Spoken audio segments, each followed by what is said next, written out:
ನಮಸ್ಕಾರ, police news 007ಗೆ ಸ್ವಾಗತ. ಇವತ್ತಿನ ವಿಶೇಷ ಸುದ್ದಿ ಏನಿದೆ ತಿಳಿಯೋಣ ಬನ್ನಿ. ಮನೆಯ ಮುಂದೆ ಜೋಳಿಗೆಯಲ್ಲಿ ಮಲಗಿದ್ದ ಮಗುವಿನ ಮೇಲೆ ನಾಯಿಗಳ ದಾಳಿ, 1.5 ವರ್ಷದ ಮಗು ಸಾವು.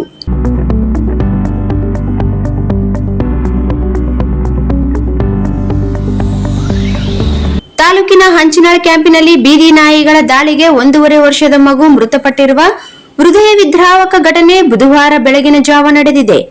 ಮೃತ ಮಗುವನ್ನು ಅನಮ್ ಅಬ್ದುಲ್ ರಜಾಕ್ 1.5 ವರ್ಷ ಎಂದು ಗುರುತಿಸಲಾಗಿದೆ.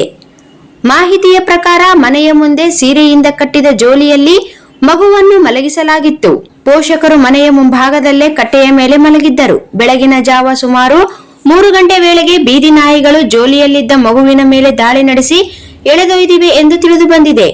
ಬೆಳಗ್ಗೆ ಸುಮಾರು 6 ಗಂಟೆ ವೇಳೆಗೆ ಮನೆಯ ಪಕ್ಕದ ಕೋಳಿ ಫಾರಂ ಮುಂಭಾಗದಲ್ಲಿ ಮಗುವಿನ ಶವ ಪತ್ತೆಯಾಗಿದೆ. ನಾಯಿಗಳ ದಾಳಿಯಿಂದ ಮಗುವಿನ ಮುಖ, ಕೈಕಾಲು ಹಾಗೂ ಹೊಟ್ಟೆಯ ಭಾಗಗಳಿಗೆ ಗಂಭೀರ ಗಾಯಗಳಾಗಿದ್ದು ತೀವ್ರ ರಕ್ತಸ್ರಾವದಿಂದ ಮಗು ಮೃತಪಟ್ಟಿದೆ ಎಂದು ತಿಳಿದು ಬಂದಿದೆ.